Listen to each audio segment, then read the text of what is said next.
Welcome to another episode of last week's Comics Today. I got a stack here. I've got a bunch of stuff to do today, so we're going to start this week with Arcbound issue 1. Again, it's a Dark Horse title. I didn't see any preview pages for this. I don't know if they were made available or not, but I was curious about it, so I grabbed it. I just want to talk quickly about this cover, because Panosian's been absolutely killing it for years with his cover work. And if anyone wants to check out the incredible slots that he did a couple of years ago, it's probably also Dark Horse. I don't remember who put that out. Boom, Dark Horse Image. I have no idea. Slots, great book. So, if you can find it, if you're curious, grab that. This, however, Tom Hardy's name is up there. It says here that he did character development, whatever that means. 2 writers. Can't tell who did what, but what this is, sci-fi, futuristic, war, the soldiers, they're called mediators, but they definitely just go around killing people. I do like the art. It's this kind of cartoonish, and yet when you get stuff like this, it's definitely this exaggerated proportions. I think it's awesome. Anyway, these guys, the ones doing all of the slaughtering, are called mediators. There's a galactic empire wants to really get resources from places. They're talking about mining resources for this war that might resume. Anyway, resources, war. And there's one guy, I'm just going to abandon that thought. There's one guy who's starting to question things like, why are we doing this? And he gets a piece of information that he shouldn't have, and then winds up, I'll just show the last page off. Actually, I'll show off the first page. This is him. He's not looking so great, especially that hand. Like, holy cow. I mean, obviously, he's missing his legs and half that arm, but yeesh, that hand. Anyway, he wakes up at the end of the issue. And it's, I have no idea where it's going. I'll probably get issue 2 just to see, but I'm liking the story and the art. Helen of Wyndhorn, issue 6. This is the miniseries finale, and it does not end the way I thought. Because last issue, she had previously gotten injured, and then her grandfather told her that she can't go to the fantasy world anymore, and if those sentences don't make any sense to you, then you should read the other issues in the series, because it's good. But he does take her back to the fantasy world, and that's most of what this issue is, and some things get explained, and then other things do not, and the storyline that I thought would coalesce into something at the end of this is the one that's been happening. How do I explain this? So, the stuff with Helen is happening in the past. 1920s-ish, 19-teens possibly even. Most of this is narrated by her governess. So that's Helen there, and the governess, and the series starts with a writer interviewing her and getting her story about what happened to Helen, to really Helen's father and the family, and all of that. And then that interview, that writer, we follow him for a couple of issues in the background, and then what happened to his notes and tapes, and as those get passed around from one owner to the next. And I thought that story would coalesce, as I said, into something, and it kind of doesn't. It kind of does, and I don't ordinarily feel stupid, but in this case I feel like I'm missing something, that there is something I'm supposed to take away or understand that I fundamentally do not. But I had predicted, because she wasn't allowed to go to the fantasy world anymore, that this was just going to be a depressing final issue and in her suicide, because I believe they said early on that she also commits suicide, much like her father. And that's not what happens. And it ends well, and a hardcover is coming out in a few months, and I will recommend grabbing that, because it overall is excellent. The art is It's absolutely beautiful. And it's just that one little thing where I'm like, we've been following this for 6 issues, and I don't know what I was supposed to take away from it. So, I mean, I think there's something. I think there's a level of escape. There's a level of I do get it on a level. I just didn't. I don't know. I feel like there should be more. Anyway, it's largely great, and I recommend it. I think I'm in a mood to show off final pages because I think I'm gonna get there with this one as well. So it's Lady Mechanika. She is in Russia, this miniseries, Siberia specifically. So it's all cold. They are talking Russian in brackets, and there is a monster or 2, possibly. I did get sort of some old school Hellboy vibes in this one because of just the local legends being worked into kind of an adventure story. Also, we got Lewis in this. We get a bunch of him for a few issues, and I believe that's his niece. I can't remember their exact relationship, but she gives him a talking to, and he's finally off the couch drinking himself in a stupor. But Mechanika in Siberia, investigating this dragon in a lake, and the dragon shows up full force. So they're on a boat, obviously, but I love this bit right there. Like, she was underwater just a moment ago, and now she's hurtling through the air. This is the crane that she was attached to, that used to be attached to this boat, and clomp. Awesome. Loved it. Great issue, beautiful art. Huge fan of Mechanika. I frequently think about Loose Collector a couple of years ago saying that they got a license to make a Lady Mechanika toy, and she has just a shitload of different designs, and I hope that figure materializes at some point. I have no idea which outfit they will ultimately go with if it comes to fruition, but I'm looking forward to it. I will very likely make a purchase if it is still at the $75 price point, because she's she's awesome, and I would like a figure. Absolute Batman issue 2. This is one of the variant covers. Also a fantastic issue. Let me just see, like, are these all great? No, they're not all great, but we'll get there. So, I just stacked the good ones at the front, I think. So, Absolute Batman issue 2, it's phenomenal. We do get some pages that are better spaced out. This is one of my complaints about the first issue, is like, I would just like to see more of Dragota's art, just allow it room to breathe. We also do get, there's a poker game happening later, and in that, I'll show the page, but there's 18 panels on a single page, which is, it's a lot. But it's Alfred and Batman and Black Mask and all of this stuff going on, and Bullock is here, and there's a conversation between Martha and Gordon, and I'm loving that Martha is alive in this continuity, and just everything about this is great. Here's the start of that poker game. There's all these guys. And then there's this, which is still, despite the panel count I was just talking about, it works very well. Oh yeah, he took one of the masks, and there's some storyline information about what is going on with the mask, and I wish he didn't have that necklace, but whatever. Edward's gonna help him figure out what's going on with that. There's one final panel here, and again, this is the second to last page, but we'd seen this, the Batmobile, before.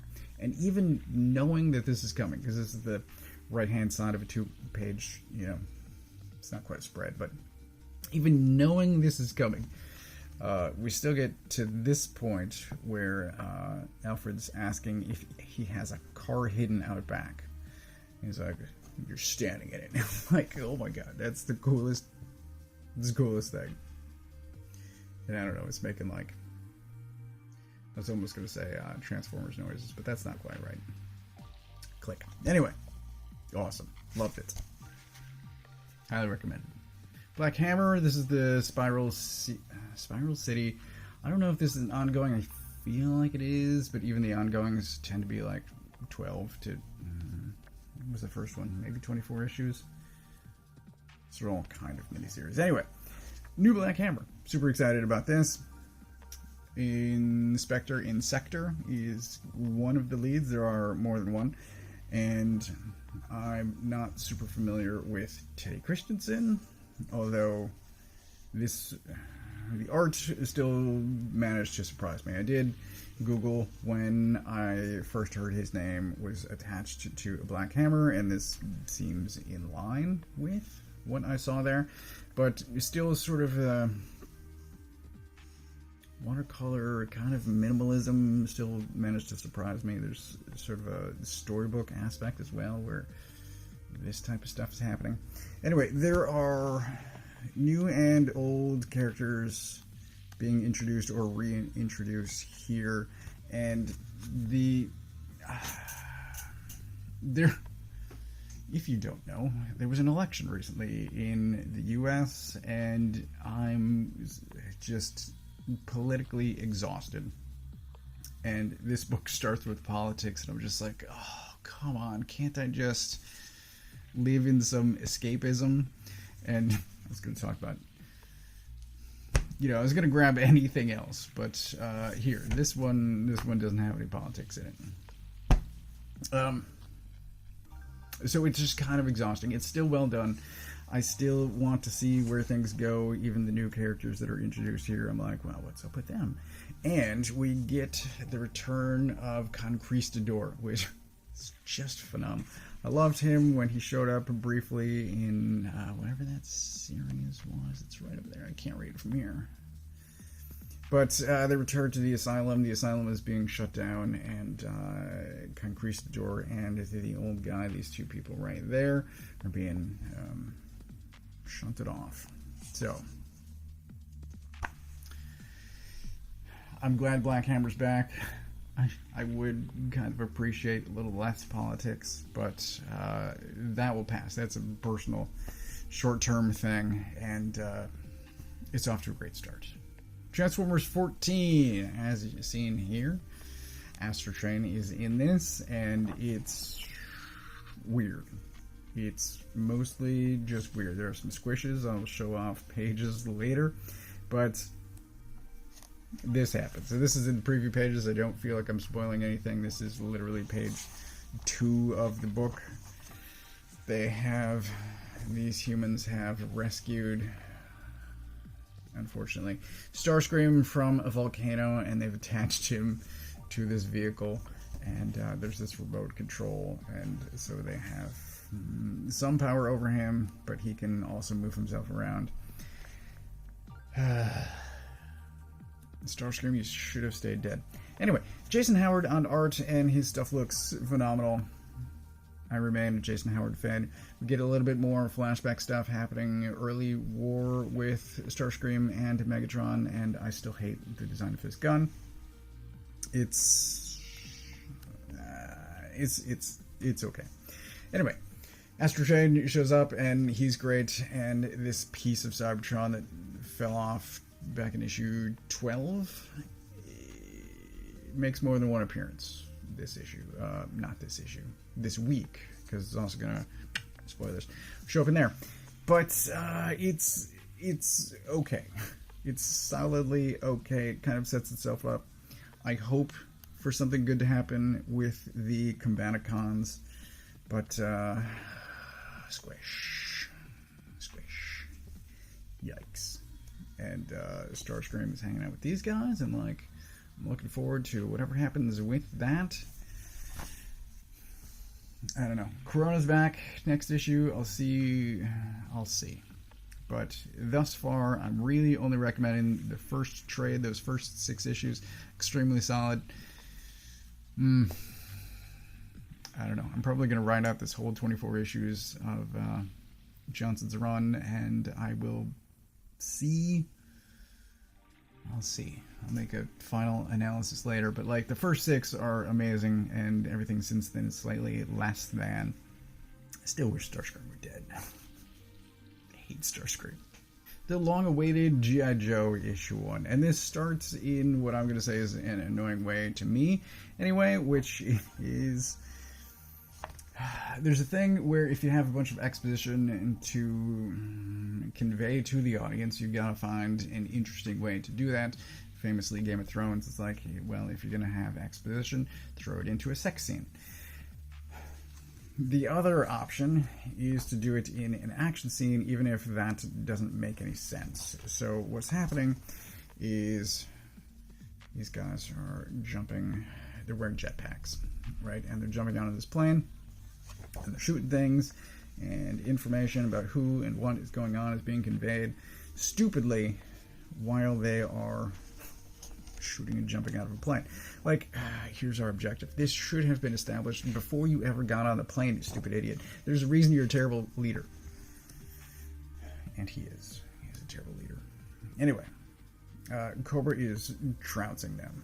So we get G.I. Joe, get Cobra stuff happening as well.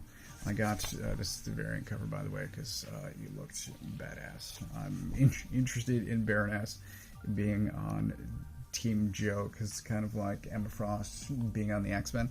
There's something about it I just love.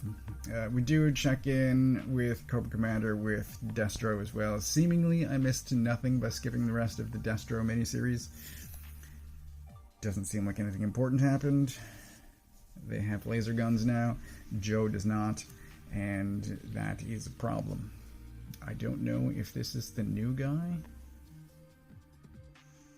Not much is said about him, but this was cool. Both of them. This is that piece of Cybertron again, and they have just protecting this tiny little piece. And I'm like, what about the slice of continent that's now in the ocean? Whatever. It's a solid start, despite the nitpicks that I've just listed off. It's a solid start. I'll see where else it goes. Amazing Spider-Man 61. This is the start of the 8 deaths of Spider-Man, and as I have said elsewhere, if you're going to kill Spider-Man, I'll show up. So this was announced 8 deaths as Kelly and McGinnis, and if it had been 8 issues of at least Kelly, I don't know what's up with McGinnis, if he can do 8 issues at a time or if he's doing something else. But I was into the idea of the 8 Deaths of Spider-Man as written by Joe Kelly. Unfortunately, that is not what's happening, because the next, I believe, 2 issues are written by Justina Ireland, and the 4th one's being written by Derek Landy. And so, like, I've no idea who those people are. But before I even got this issue, I was kind of down on it already. I'm like, I don't know that I want this anymore, because it's not 8 issues of Kelly, so I don't think I'm getting the rest of the series unless Kelly comes back at some point. I don't know. I will quickly point out that McGinnis is not drawing muscles like balloons anymore, so for that I'm thankful.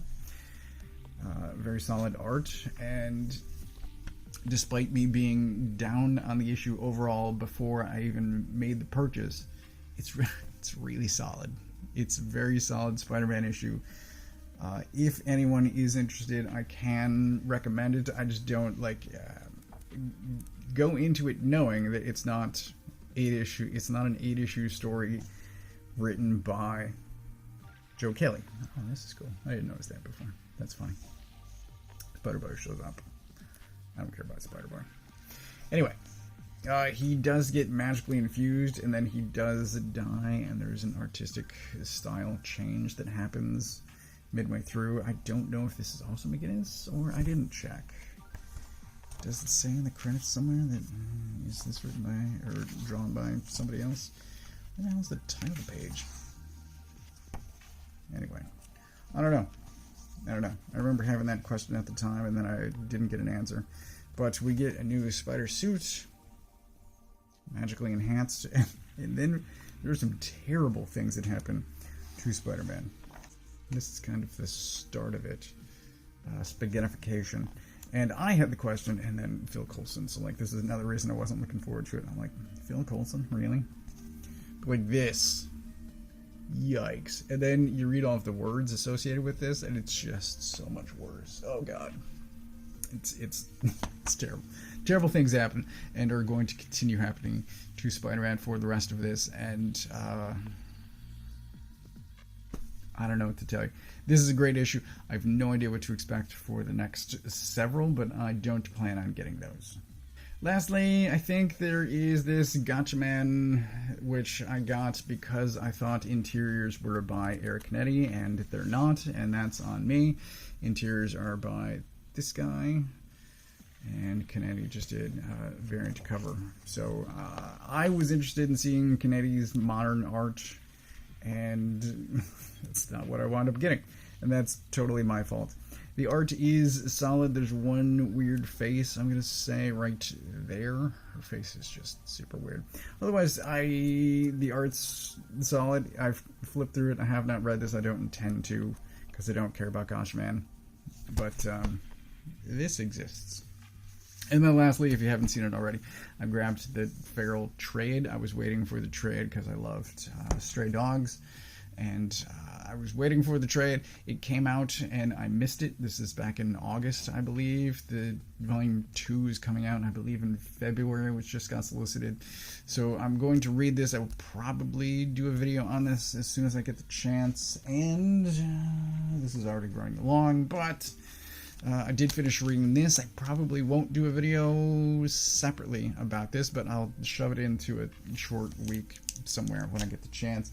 Also, I think a video is coming soon on this, depending on my and Dan's read pile schedule, but I'm about 8 pages away from being done with this, and then I will get a video on that as well. But this is everything that I got this week. As far as pick of the week, I should really plan these things out sooner. I haven't thought about it. This one's certainly a contender. So I'm giving Pick of the Week to Absolute Batman because it is the best book of the week. However, because there are issue 1s, I will say check out Arcbound if you're interested. Check out Black Hammer, but there's a ton of Black Hammer already, so if you're curious, then you can go grab any previous Dark Hammer trade, but the best book of the week is Absolute Batman, no question. So, that is everything that I got this week. As always, I get my books from a local comic shop.